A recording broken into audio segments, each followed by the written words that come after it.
I guess I lied. I'll go up a little further because there's a guy working with a crane over here with a big scooper on it. I want to see what he's scooping. I can see he put the scoop thing down to the ground and a big puff of smoke came out. So I don't know if he's just moving earth or...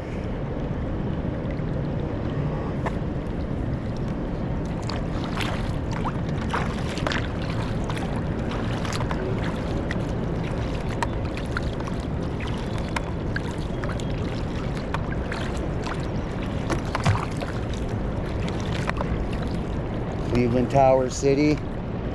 I haven't been down that way since the day I left for the United States Army, basic training. September 30th of 1997. It's the day I shipped out.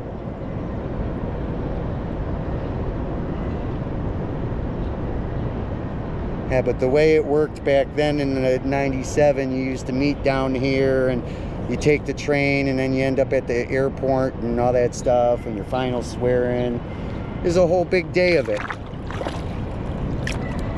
To get on a bus to end up somewhere where you're going to get yelled at a lot for doing everything you were told to do. Best thing I ever did other than having my daughter was be in the Army. I can't really say anything bad about my experience in the United States Army itself. Most of my problems come from dealing with the VA, but yeah, being in the Army, it was definitely an experience.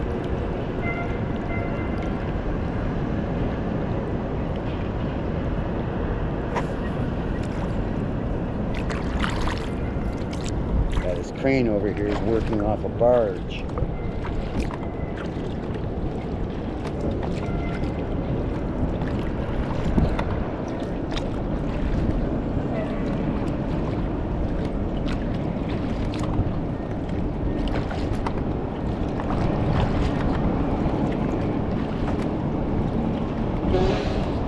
Now he's scooping up water. He must be dredging.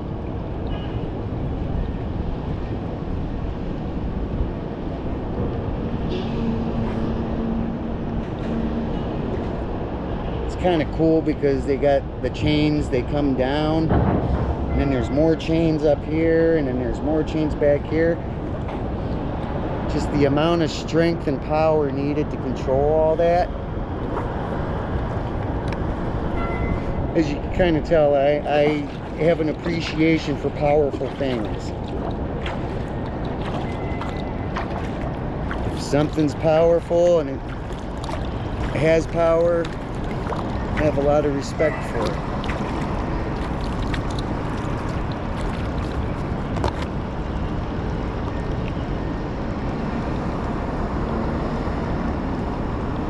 I'm coming up over the overpass for 90, and so I'm a little ways up the river right now.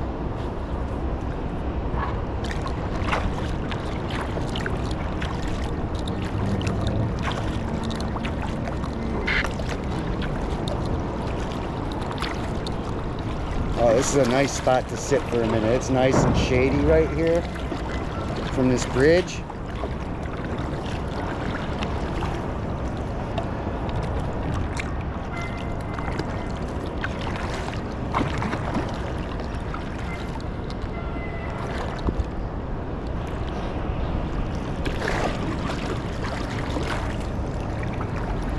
It's nice and shady right here. It is a hot day.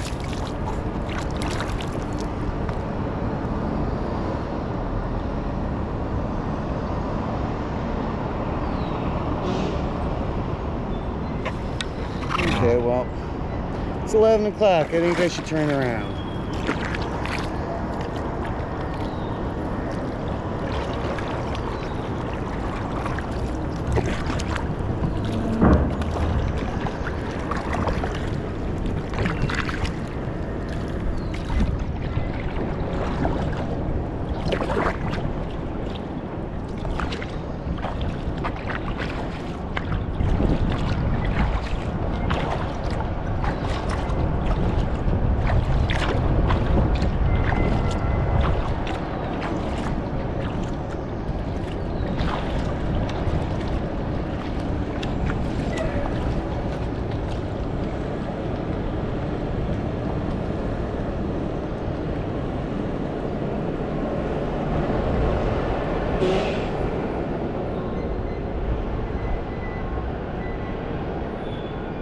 crane stuff is pretty cool.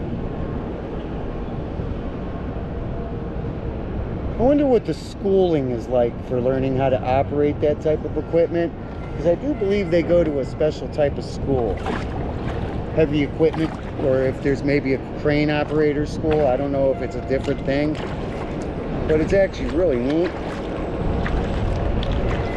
And some of the dump trucks they have are huge. I work out of a dump truck every day. I mean, I landscape, so I have to have a dump truck. But it's nothing in comparison to some of the dump trucks they use and some of this big commercial stuff.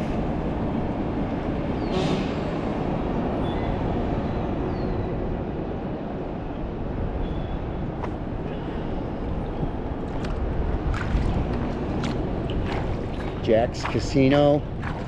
Never been in there. I'm not much of a gambler though.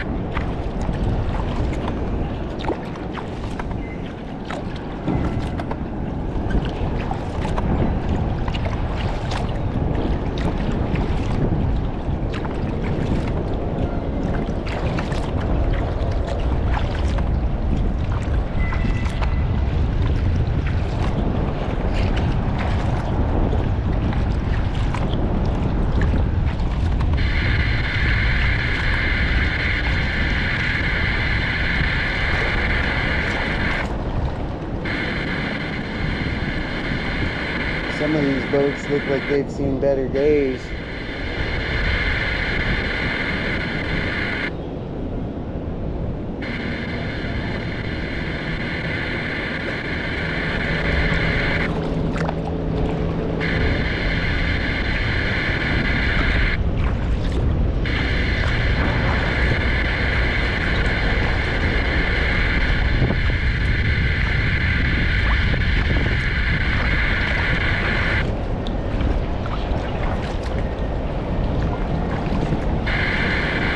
What the geese think when they see me coming.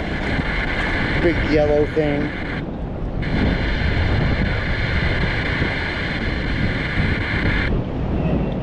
I would think it'd be kind of scary looking to the goose. Big yellow fucking long thing with a human in it.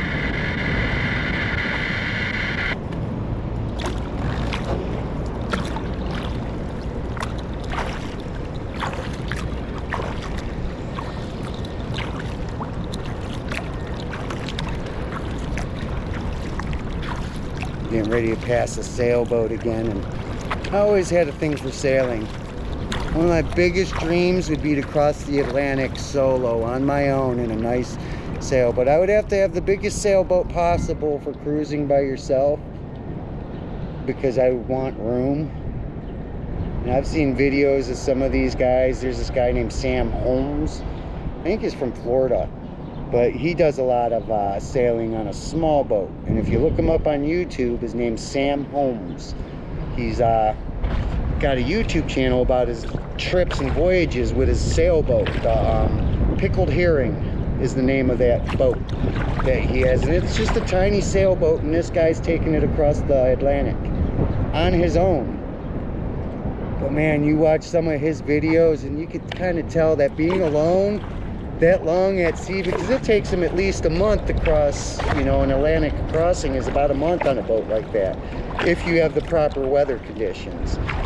So you'll see in some of those videos with him and some of the other sailing videos that I enjoy watching, those guys get a little bit kooky after a while.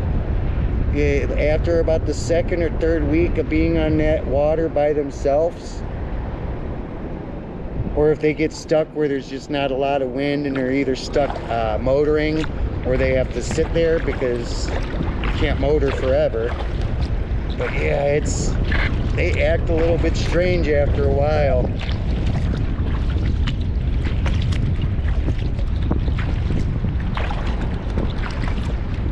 Got me a group of paddlers coming up. They were the ones when I passed earlier, the kayak rental. I'm finally getting those people coming past me.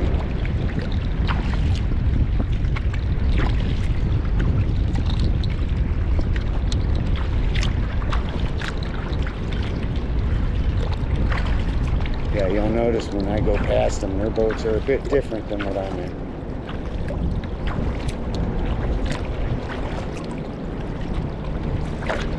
Hello? Yeah, those kayaks are about half the length of what I'm in. So those usually run 10 to 12 feet. And as I said before in the past, this boat here specifically, it's an Impex Outer Island. And it measures at 18 feet and it's probably just a little under 2 feet wide. I'm not right, I didn't ever measure the width, but I know it's around maybe 2 feet. But this is what you would call a true expedition kayak. It's built to be able to handle weather conditions. It's not really meant for surfing and turning real fast and being agile as far as that goes. Maneuverability on this thing is, you have to have technique to do this in this specific boat. But it's meant to go really fast through most conditions going straight. Like I have a skeg right here, it's a